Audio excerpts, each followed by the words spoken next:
Imagine you are left in a dark, icy, concealed world, almost like a purgatory between God's world and Satan's land,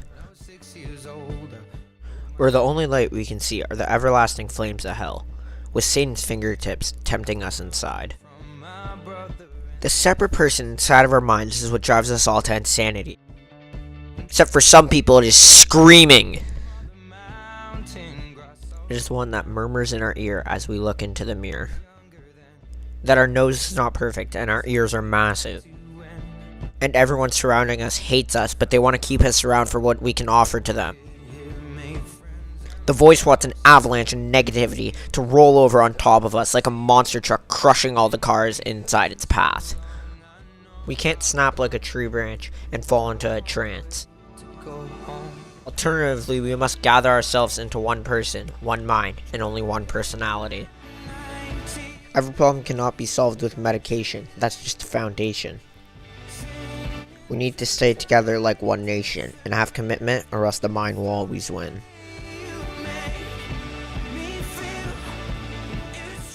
You are not split into parts of your true self. You are one person, one healthy mind. It might feel like you're drowning in an ocean of medication and unbearable hate. All you need is to feel a little like you. Someone will be there to pull you out of the thunderous waves that every time you try to leave, it pulls you back in.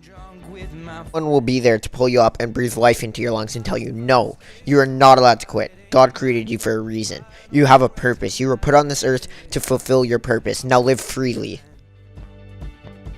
Imagine you wake up one morning and you have voices inside your head driving you to the brink of insanity. You feel like your head is going to explode, but you don't tell anyone because they might suddenly speak and call you an insane freak.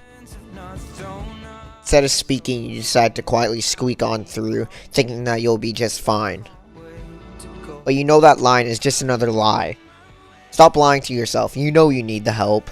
The least you could do is grant me the chance to hold onto your hand as we jump into this journey together. Part of my life has revolved around one person. Let's call him Josh. He's a young boy who wants to be like every other young boy.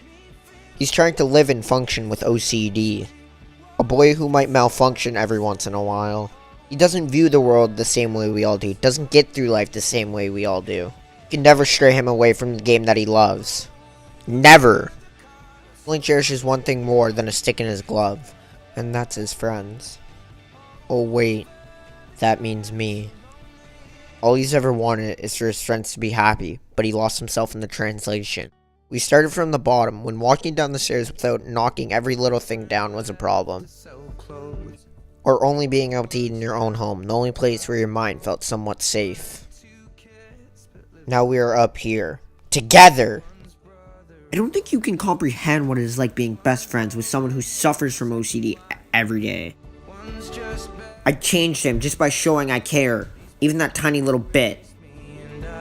Imagine you wake up one day and your life becomes a living and breathing nightmare. Guess what?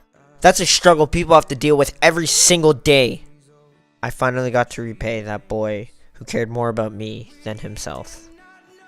At one time when he was at my house, he had the willpower and courage to fight back against his own mind.